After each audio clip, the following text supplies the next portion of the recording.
bandara ilegal Morowali langsung di-cut oleh Menteri Pertahanan. Selesai bandara ilegal Morowali, ternyata Menhan memberikan statement, kita menghadapi musuh dalam selimut. Siapa itu? LBP. Jadi ternyata Indonesia dicolongkan. Sampai Profesor Dr. Salim Said Allahyarham, Guru Besar Ilmu Politik dan Militer Universitas Indonesia, jadi pamannya Luhut bin Sarpanjaitan itu PKI. Makanya dia mensupport terbesar, mensupport Cina untuk masuk ke Indonesia. Jadi ini benar-benar tantangan umat Islam cukup berat. Bahkan belum selesai Morowali, muncul lagi bandara ilegal Maluku Utara.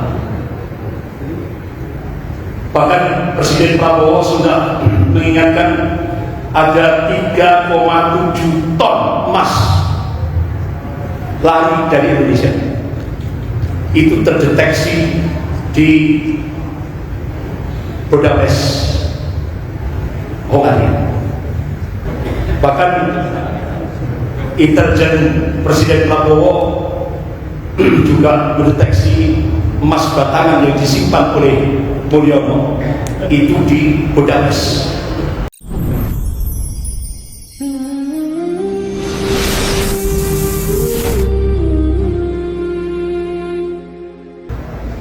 Bapak-bapak, ibu yang dimuliakan Allah, bagaimana Cina melakukan ghusul fikri terutama di Indonesia? Dia bangun namanya Holding Modern Muslim Network, membangun jaringan Muslim Network, dan begitu rinci. Jadi mereka ingin menjadikan umat Islam di Indonesia ini, yaitu Islam moderat, yang akhirnya muncullah Islam Nusantara. Itu yang diinginkan oleh Amerika. Jadi Amerika minta umat Islam di Jawa ini sesuai dengan keinginan Amerika. Kalau umat Islam di Indonesia ini komitmen dan Al-Quran dan As-Sunnah, itu musuh number one. Makanya muncullah fikih Islam Nusantara. Ada 3 yang krusial. Yang pertama, Islam Nusantara itu punya keyakinan semua agama sama. Ini yang harus jadikan sebagai akidah. Semua agama sama, pluralisme. Satu keyakinan yang menganggap semua agama sama. Padahal jumhur ulama Ahlus Sunnah wal Jamaah sepakat, manakala umat Islam menerima keyakinan semua agama sama, itu batal syahadatnya, gugur imannya. Inilah yang penegasan. Bahkan Majelis Ulama Indonesia Pusat tahun 2005 mengeluarkan fatwa pluralisme, apa lagi, liberalisme, haram hukumnya bagi umat Islam di Indonesia. Jadi sampai seperti itu Majelis Ulama. Bahkan Majelis Ulama Indonesia Pusat bidang fatwa MUI Pusat melakukan pertemuan istimewa di Belitung, Sumatera, mengeluarkan fatwa salam pluralisme agama hukumnya haram bagi umat Islam.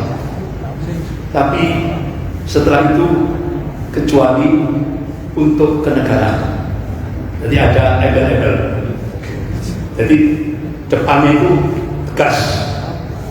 Salam pluralisme agama haram hukumnya bagi umat Islam. Tapi kalau untuk kenegaraan, berarti ini ada tekanan. Ada tekanan untuk ulama. Kenapa? Ulama kan support dari pemerintah. Iya kan?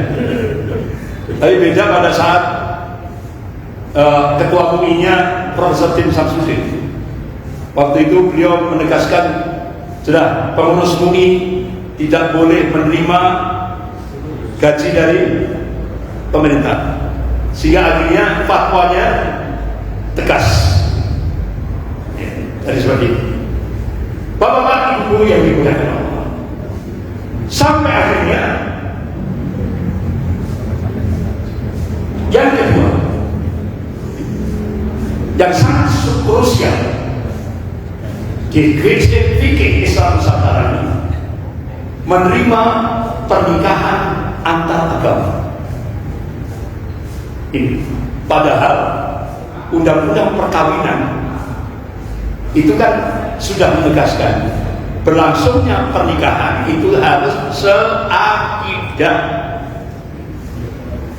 Nah, dengan munculnya moderat ini tadi, jaringan Islam moderat ini, kita diacak-acak oleh Amerika. Jadi Amerika membiayai program menjadikan umat Islam di Indonesia ini Islam moderat. Aneh kan? Orang kafir membiayai pembinaan Islam moderat. Artinya apa? Umat Islam harus jauh dari Al-Quran dan As-Sunnah. Itu yang diinginkan oleh Amerika. Kemudian yang ketiga,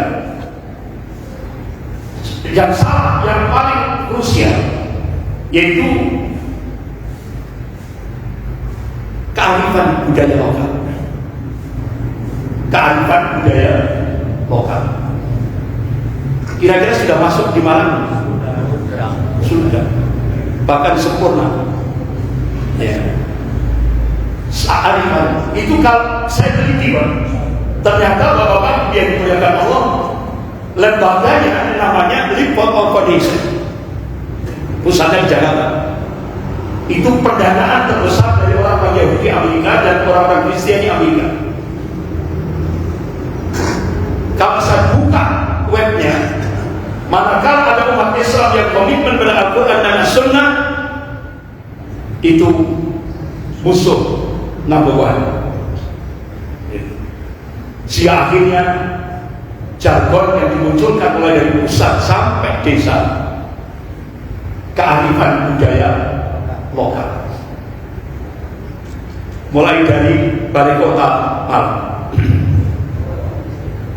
diadakanlah upacara sesajen dan 1000 doa, ditambahi ogoh ala Hindu. Padahal umat Islam mayoritas di mana? Dan saya tanya, itu siapa yang ngegolkan ada acara sesajen dan 1000 doa bukan ogoh-ogoh di Balai Kota Malang? Itu ternyata ketua DPRD Pak Madi, orang Hindu, ketua DPRD Kota Malang. Jadi dia benar-benar satu orang saja bisa merubah budaya umat Islam, bisa merubah, merusak tatanan umat Islam di Malang. Satu orang ini. Sementara umat Islam tenan saja. Bahkan sempat saya tanya tabayun kepada dosen UB. Saya tanya, Ustaz, ini Pak Mahdi ini sudah masuk Islam atau belum? Belum, Ustaz.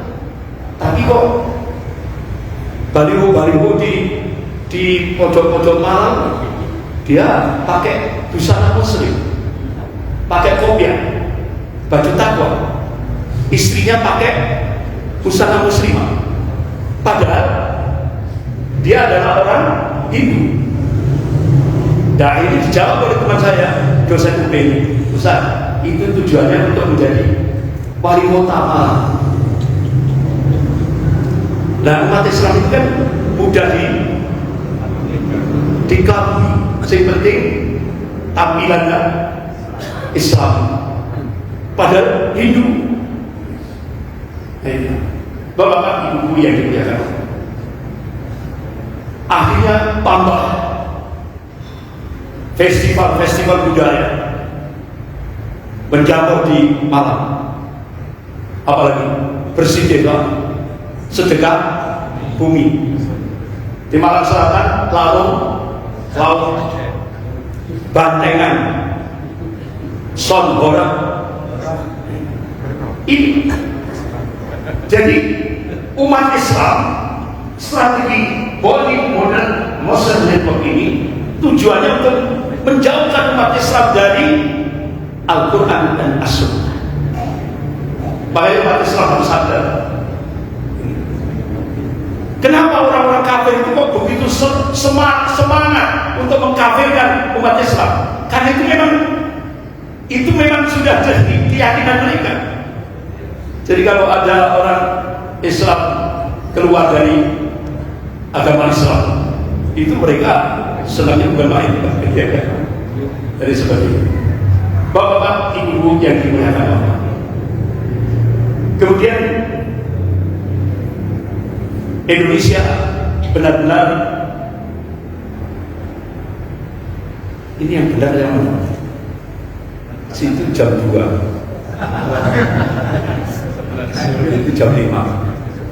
Berarti salah semua. Ini yang benar.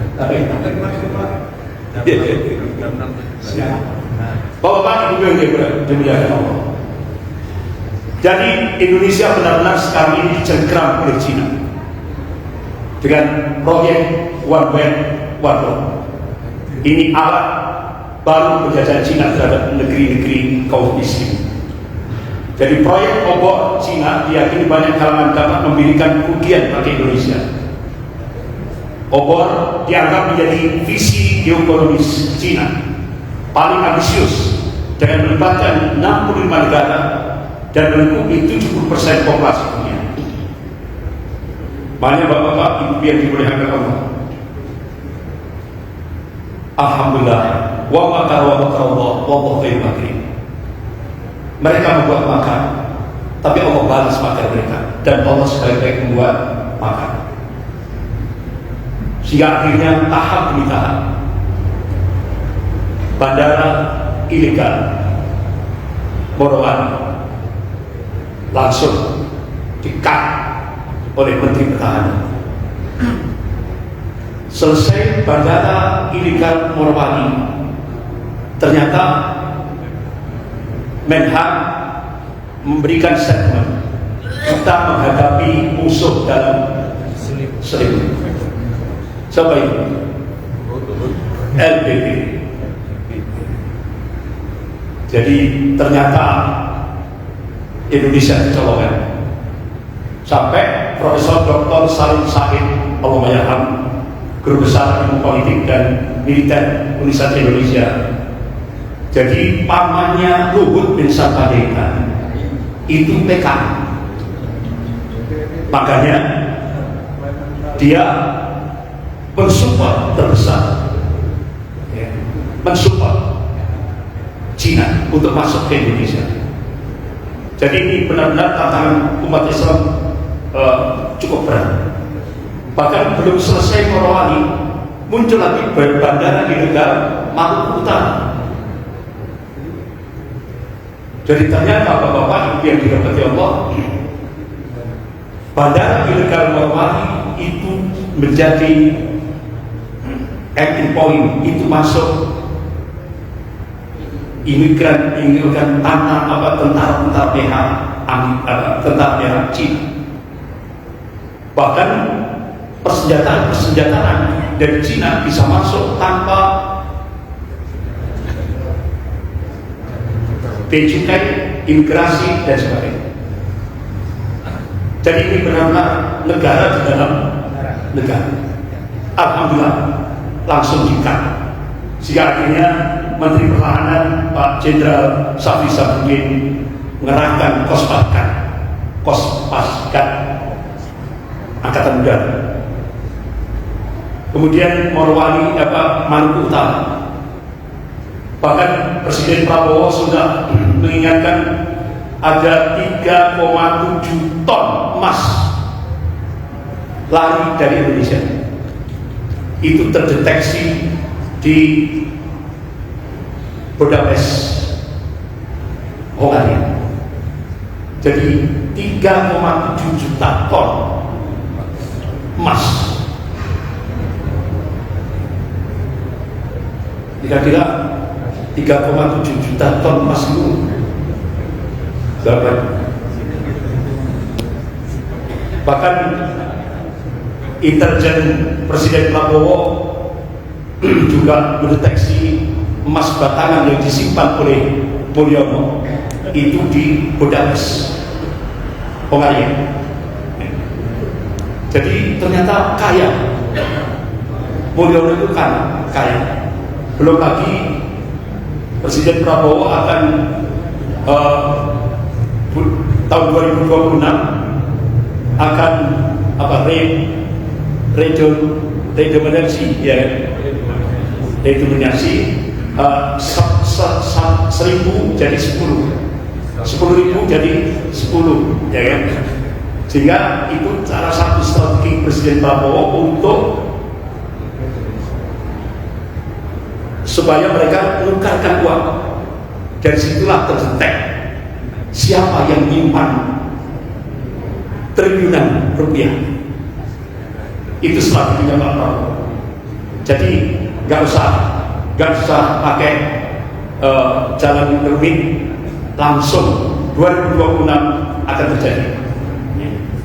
Bapak-bapak Ibu yang dimuliakan Allah, ternyata pengkhianat bangsa ini ternyata lebih banyak daripada penyelamat bangsa. Bapak-bapak Ibu yang dimuliakan Allah, sudah waktunya sudah habis. Kita akhiri dengan bacaan doa kafaratul majlis. Subhanallah wa bihamdika asyhadu an la ilaha illa anta astaghfiruka wa atubu ilaik. Wabillahi taufiq wal hidayah. Wassalamualaikum warahmatullahi wabarakatuh.